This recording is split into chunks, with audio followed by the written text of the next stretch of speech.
An lá a tháinig an Cogadh. Bhí bláthn leach na fhuinneoige agus chuirmaiad an bhábar aisin na coladh le súntrí. Dul a bhíg maman big fásta, thug póigín ar marrón agus thionlaigh siar scoil mé. Dála mé faoin na buíochas an bhaidin sin, chan mé árán a bhínig conas maríont ar phroganna den na turbáin ar deire. Haring mé pictiúr den éinín buíochas. An sin, díreach in dhí gam lón, tháinig an Cogadh.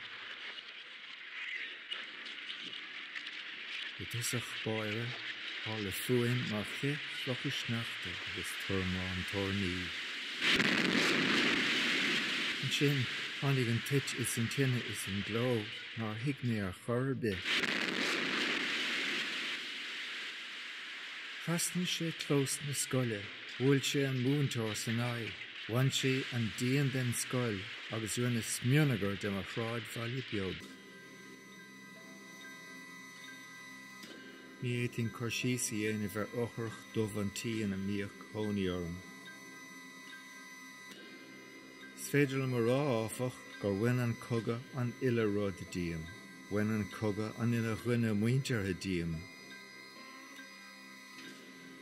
Fágóg I méan or mé, fágóg I me staic diobalach uilteach mé.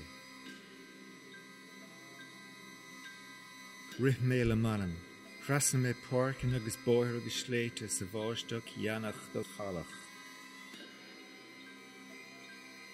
Rinne mé má bhealach ar bhosanna, ar chúl loirithe I mád a bhí ar tí ghol go póin puil. Tháinig mé a dír ar thrá, hí na céad a bróg tréice ag lí ar an ngáinimh ann.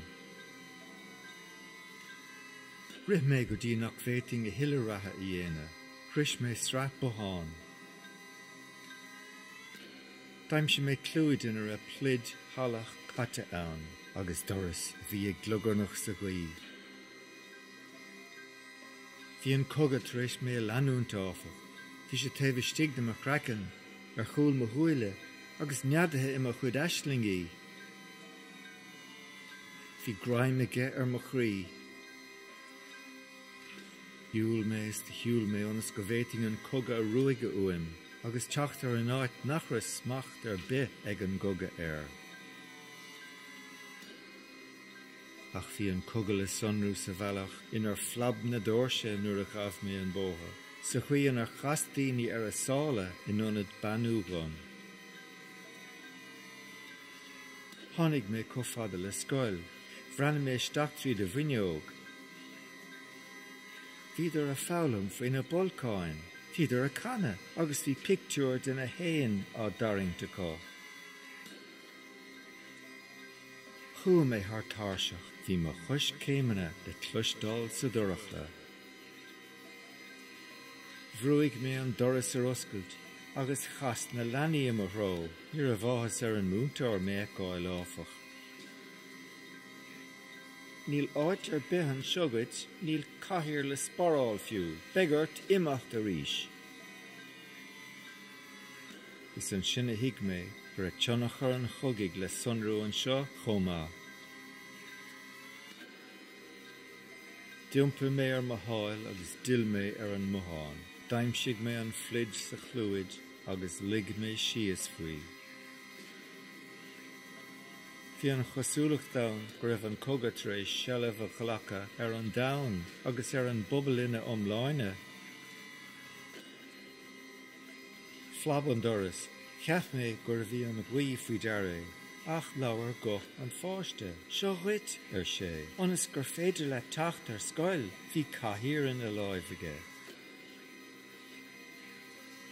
Caithear domsa, onas go bhhéiting siarthaí agus fálam a dhéanamh ar na buíochas, bheith canna agus a taring pictiúr den a héanaí agus an Cogadh á ruaige ó mo chrí agam.